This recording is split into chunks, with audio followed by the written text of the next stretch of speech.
get a good feeling. Yeah. February 2012.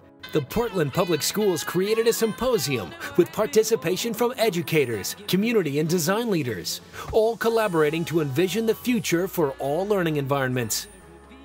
What PPS began is a conversation about what's missing, what's needed, what we can imagine, and where we go from here. Yes, I can. Doubt, better leave. I'm running with this plan. Pull me, grab me, crabs in the bucket can't have me. I'll be the president. If you look around, there are some very, very important people here. Teachers. Today is a chance to hear from you, and it's a chance for you to hear from experts from around the country about what is happening related to teaching and learning and the places that are being designed to accommodate that. More than simply making a great learning space, it's creating a whole environment that reaches into neighborhood and develops a meaningful place, a home for our children. A lot of schools that we all go to still look somewhat like this.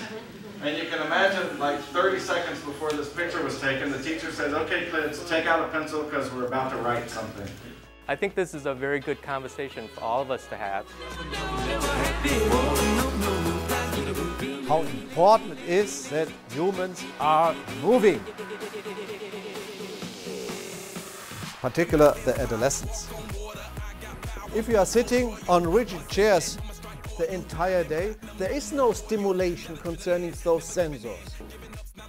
I was working in Buffalo, and a student said, "You know what going to school is like for me?" He said, "You know when you're going down the highway and you get to a small town and you have to slow down through town?" He said, "That's my school day." And then after school, I get back on my computers and I'm connected to the rest of the world, and my brain speeds up again. Sometimes I get a good feeling. Yeah. You know, almost every good designer I know is deeply integrating sustainable practice into their schools. We need to model this for our kids. We want to go from sustainable to regenerative. The idea that we cannot afford just to go back to zero.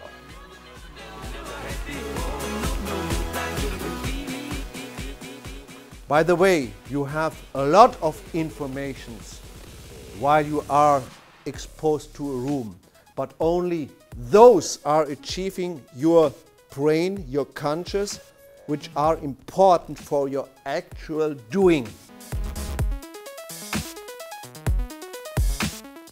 We thought about it up front and consciously talked about how do our systems support change. It's easy to design and it doesn't cost any more as well.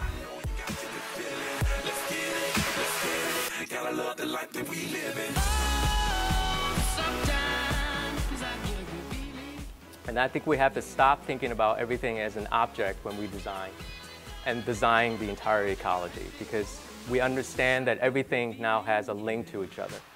Our challenge is really to say, how do we create learning spaces that support those individual wiring pathways that we all have developed?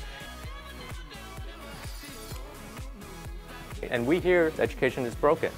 Education is not broken. At some point in time, there was a really big move to say that we were going to educate every child for free. Congratulations to Portland Public Schools for creating this inspiring event. Saxton Bradley is proud to have been your partner, and we look forward to the realization of your vision.